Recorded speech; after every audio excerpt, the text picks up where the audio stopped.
जय हिंद दोस्तों। भगवान है। मैं क्या है, मेरे मन में ये थोड़ा विश्वास कभी कभी डगमगाने लगता है।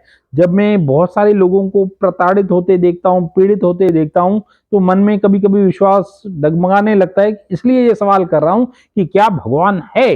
लेकिन भगवान है इसका प्रत्यक्ष उदाहरण Khanduja, doctor Khanduja, Apollo BSR अस्पताल के पूर्व मालिक डॉक्टर खंडूजा का वर्तमान का प्रकरण है। मैं आपको बता दूं, डॉक्टर खंडूजा के खिलाफ धोखाधड़ी के मामले में एक और परिवाद दायर, 27 और लोग कोर्ट जाने की तैयारी में। ठीक है, खंडूजा पर दूसरी एफआईआर धोखाधड़ी सहित 2 और धाराओं में केस दर्ज हुआ। ठीक है, खंडूजा की जमानत खारिज, अभी जेल में ही रहेगा। दोस्तों, अखबार में ना सीरीज चल रही है खंडूजा जी की। ठीक है, खंडूजा जी जो खंडूजा बीएसआर अस्पताल, अपोलो अस्पताल के मालिक, पूर्व में मालिक थे, उन्होंने अभी वो जेल, मतलब ना कानून के शिकंजे में है। ठीक है, ऐसे कई इन्वेस्टर हैं जो न्याय पाने के लिए, अपने पैसे के लिए दर दर की ठोकरें खा रहे थे। और मैं जो कह रहा हूं ना कि भगवान है, मेरा विश्वास डगमगाने क्यों लगा था, मैं इसको आगे एक्सप्लेन करता हूं। क्या भगवान कभी कभी ना घुमा फिरा के, शॉर्ट सर्किट करके भी न्याय दिलाने में, मतलब यह प्रत्यक्ष, जो प्रकरण है उसका प्रत्यक्ष उदाहरण है। अब वो कैसे, मैं आपको बता देता हूं।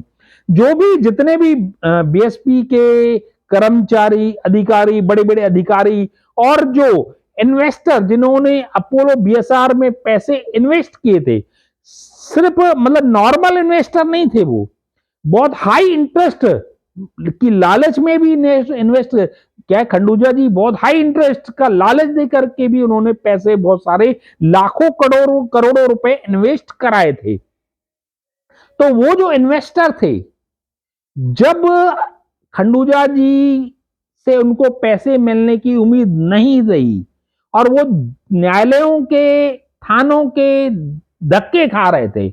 मतलब हमारे आम आदमी पार्टी के पास कितने लोग आए कि उनके पैसे खंडूजा अपोलो अस्पताल के मालिक खा के बैठे हैं, और पुलिस सुन नहीं रही है। थाने में जाके धक्के खाए उन इन्वेस्टर्स ने, पुलिस अधीक्षक के पास आवेदन दे दे करके थक गए, आईजी साहब के पास गए थे, कुछ कोई सुनने वाला नहीं था। लेकिन फिर अचानक एफआईआर कैसे रजिस्टर हो गई। ये जो एक कहावत है ना कि कानून सबके लिए बराबर है, ये एकदम 100% कोरा झूठ है। ऐसा मैं क्यों कह रहा हूं, आप समझो। एफआईआर कैसे हुई, भगवान ने ये कहां से शॉर्ट सर्किट किया। शॉर्ट सर्किट इसलिए कह रहा हूं, आप सोचो कि आम नागरिक जो धक्के खा रहे थे एफआईआर करने के लिए, उनके कहने पे एफआईआर रजिस्टर नहीं हुई। एफआईआर रजिस्टर कैसे हुई, क्यों हुई। एक बड़ा आदमी, पहुंच वाला आदमी, करोड़ों रुपए का आसामी, करोड़ों रुपए की धोखाधड़ी का मैटर, तब जाके एफआईआर रजिस्टर हुई। कानून और हमारे और आपके लिए बराबर तो नहीं है। बड़े लोगों के लिए कानून अलग है, और आम आदमी को न्याय मिलता नहीं। आम आदमी थानों के चक्कर काटते रहते हैं, एफआईआर दर्ज नहीं होती है। रुंगटा कॉलेज आप जानते हैं अच्छे से, परिचय के मोहताज नहीं है।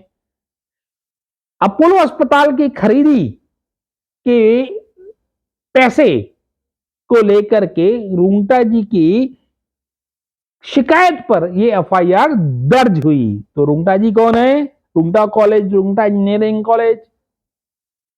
अब आप सोचो, मेरे और आपके कहने पे एफआईआर थोड़ी नहीं रजिस्टर हुई, तो भगवान ने शॉर्ट सर्किट कहां किया।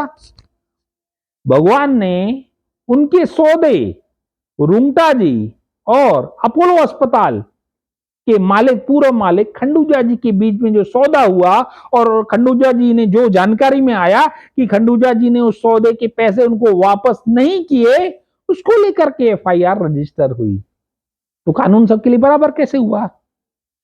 अपोलो में जो इन्वेस्टर थे, जिन्होंने इन्वेस्ट किए थे, उनके कहने पर तो पुलिस ने कभी एफआईआर दर्ज की नहीं, है ना। तो मैं इसलिए कह रहा हूं कि ये जो शॉर्ट सर्किट हुआ ना, भगवान ने कहां से चक्कर चला करके, कहां का कनेक्शन कहां से जोड़ करके उसके ऊपर एफआईआर रजिस्टर कराई, भगवान ने कराई। यहाँ तो न्याय मिलेगा नहीं आम नागरिक को।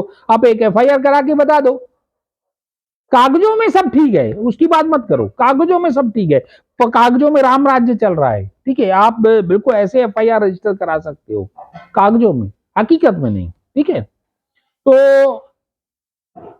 सार यही है कि जो इन्वेस्टर जिन्होंने लाखों करोड़ों रुपए अपोलो अस्पताल में इन्वेस्ट किए थे और खंडूजा जी उनके पैसे खा गए, ऐसा उनका कहना था, वो जब धक्के खा रहे थे तो कोई उनकी सुनने वाला नहीं था। आज कितने एफआईआर रजिस्टर होने जा रहे हैं, 17-27 लोग और परिवार फाइल करेंगे। तो सच क्या है? भगवान है। भगवान ने ये चाहे रुंगटा जी के माध्यम से एफआईआर रजिस्टर हुई और उन इन्वेस्टर को न्याय की एक उम्मीद की एक किरण दिखी और ये एफआईआर रजिस्टर हुई। खंडूजा को कैलकाटा से, जो समाचार पत्रों के माध्यम से पता चला कि कैलकाटा से उनको यहां पे लेके आए। मेरी और आपकी शिकायत पे पुलिस वहां से लेके आएगी क्या?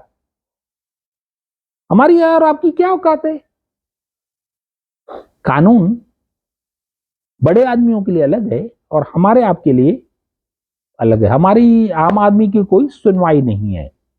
तो दोस्तों, ये खंडूजा जी की डील और रुंगटा जी और खंडूजा जी के बीच की डील की गड़बड़ी की वजह से ये अपराध दर्ज हुआ। अन्यथा अगर ये नहीं होता तो ये एफआईआर दर्ज होती नहीं और ये जो सैकड़ों लोग हैं, जो हमारी जानकारी में सैकड़ों लोग हैं, वो पैसे के लिए भटकते रहते और उनको न्याय की उम्मीद भी नहीं मिलती। तो दोस्तों, भगवान है, भगवान ने ये शॉर्ट सर्किट किया और आज उनके कारण ही खंडूजा जी जेल में हैं। उम्मीद करते हैं कि उन इन्वेस्टर्स को भी पैसा मिलेगा, लेकिन उन इन्वेस्टर, मेरी जो जानकारी है, उन इन्वेस्टर ने भी हाई इंटरेस्ट की लालच में पैसे इन्वेस्ट किए। हर किसी को अपने कर्मों का फल मिलता है। तो किसी कोई सही होगा तो भी भुगत रहा है, कोई गलत होगा तो भी भुगत रहा है। तो दोस्तों, भगवान है, पहली बात ये, कानून सबके लिए बराबर है, ये कोरा झूठ है। बड़े लोगों के लिए कानून अलग है, हमारे लिए कानून अलग है। बड़े लोगों के लिए, बड़े लोगों के लिए कानून जी हजूर और आम आदमी के लिए कोसों दूर। तो दोस्तों, फिर किसी नए सब्जेक्ट के साथ आएंगे। धन्यवाद। जय भारत, जय हिंद।